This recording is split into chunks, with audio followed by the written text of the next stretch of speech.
Boker Tov, nous sommes le dimanche 16 juillet 2017, le 23 Tammuz 5777. Daniel Haïk au micro, David Amara à la technique, Shavuatov, heureux de vous retrouver pour cette heure d'actualité. Une heure d'actualité que nous allons partager ce matin en deux. La première partie sera bien entendu consacrée à l'attentat de vendredi sur le mont du Temple. Ce sera le titre principal que nous développerons dans quelques instants dans le premier journal d'actualité. Ensuite, nous essaierons de développer une analyse sur la particularité de cet attentat et sur ses conséquences sur les plans sécuritaires, diplomatiques et même religieux. Ce sera donc entre 8h15 et 8h25. Ensuite, je vous présenterai la revue de la presse et des médias israéliens de ce dimanche matin. Et puis, vers 8h35, ce sera la seconde partie de cette heure d'actualité, une seconde partie que nous consacrerons aux commémorations du 75e anniversaire de la rafle du Veldiv, en perspective donc de la cérémonie qui se tiendra en fin de matinée à Paris devant le site du Veldiv en présence du président Emmanuel Macron et du Premier ministre Binyamin Netanyahou. C'est Eliana Gurfinkel qui nous livrera dans sa chronique Un jour notre histoire un témoignage à la fois personnel et émouvant. Ensuite, vers 8h45, nous reviendrons sur les circonstances historiques de cette rafle avec l'historien de la Shoah, Simi Epstein, le docteur Simi Epstein, qui sera avec nous au téléphone. Nous commençons comme promis par le journal de la matinée avec bien évidemment l'attentat de vendredi et ses retombées. À l'issue de consultations téléphoniques hier soir après la fin de Shabbat, Binyamin Netanyahou a décidé d'un commun accord avec le ministre de la Sécurité intérieure Gilad Ardan, avec le commandant en chef de la police Roni Alcher et d'autres responsables de la sécurité israélienne de rouvrir progressivement à partir d'aujourd'hui l'accès au mont du Temple pour les fidèles musulmans mais également pour les touristes et autres visiteurs. De même, le Premier ministre a décidé de faire installer à l'entrée du mont du Temple des manomètres, des portails électroniques et des caméras qui permettront de repérer les fidèles possédant des armes à feu.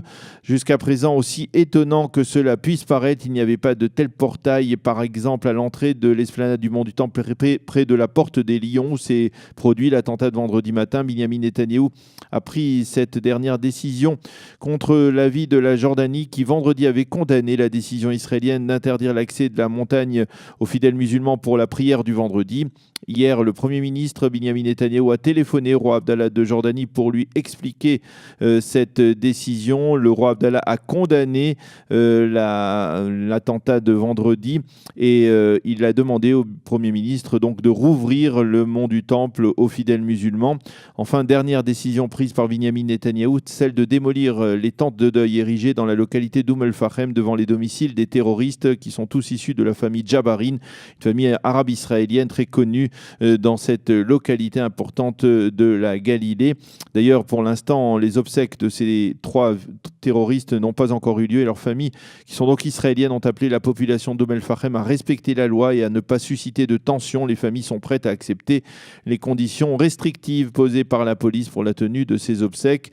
Les membres de la famille Jabarin, interrogés par les médias israéliens, ne comprennent pas comment ces trois terroristes, membres de leur famille, ont-ils pu commettre un tel méfait. Les journaux parlent d'état de choc dans la population d'Oum el-Fachem. Et face à ces critiques de la Jordanie, la Maison-Blanche elle a totalement soutenu la décision de Binyamin Netanyahou de fermer le mont du Temple vendredi. L'attaque terroriste a contraint le gouvernement israélien à fermer provisoirement le mont du Temple aux fidèles musulmans, mais Israël a promis qu'il n'avait pas l'intention de modifier le statu quo. C'est une déclaration faite par Binyamin Netanyahou tout de suite après avoir pris connaissance de l'attentat donc très tôt vendredi matin.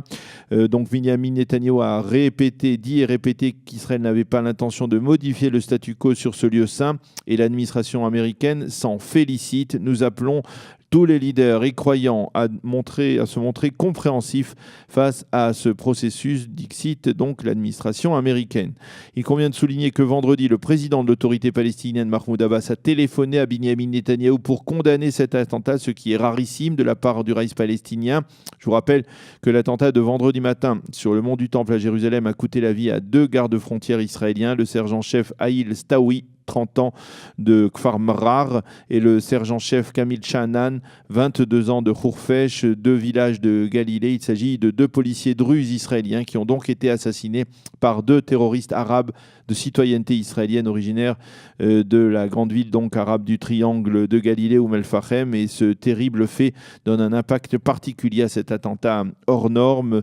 Les obsèques des 2 policiers druzes se sont déroulés dans leur localité vendredi après-midi en présence du ministre de la Sécurité intérieure, du commandant en chef de la police et de milliers de personnes venues leur rendre un ultime hommage. Beaucoup ont insisté sur cet aspect particulièrement dramatique de par le fait que donc des policiers druzes aient été assassinés par des Arabes israéliens. Vendredi, le Moufti de Jérusalem, le cheikh Mohamed Hussein, a été arrêté par les forces de sécurité israéliennes après avoir appelé les Palestiniens à forcer les barrages israéliens à pénétrer sur le mont du Temple pour la prière du vendredi. Il a été relâché quelques heures plus tard et le Waqf musulman a publié un communiqué dans lequel il déclarait « Nous avons perdu le contrôle du mont du Temple ». 3 fonctionnaires du Waqf ont également été arrêtés par les forces de police. Ils sont soupçonnés d'avoir fourni des armes, des fusils Carl Gustave aux terroristes. Au sein des forces de police israéliennes, on affirme avoir découvert vendredi dans les bureaux du Waqf musulman des armes ainsi que des documents compromettants. Voilà donc ce que l'on pouvait dire ce matin autour de cet attentat de vendredi. Nous y reviendrons bien entendu plus en détail dans le cadre de la revue de la presse et des médias israéliens, également dans les commentaires que nous allons faire dans quelques instants autour de cet attentat. Le second titre important de la matinée, c'est l'arrivée de Binyamin Netanyahou à Paris. Le Premier ministre et son épouse participeront ce matin à l'invitation du président Emmanuel Macron aux cérémonies marquant le 75e anniversaire de la rafle du Veldiv, le 16 juillet 1942. Nous en reparlerons comme promis largement dans la seconde partie de cette heure d'actualité avec Eliana Gurfinkel et avec l'historien de la Shoah Simi Epstein qui nous rappellera le choc entraîné par cette rafle du Veldiv le 16 juillet 1942.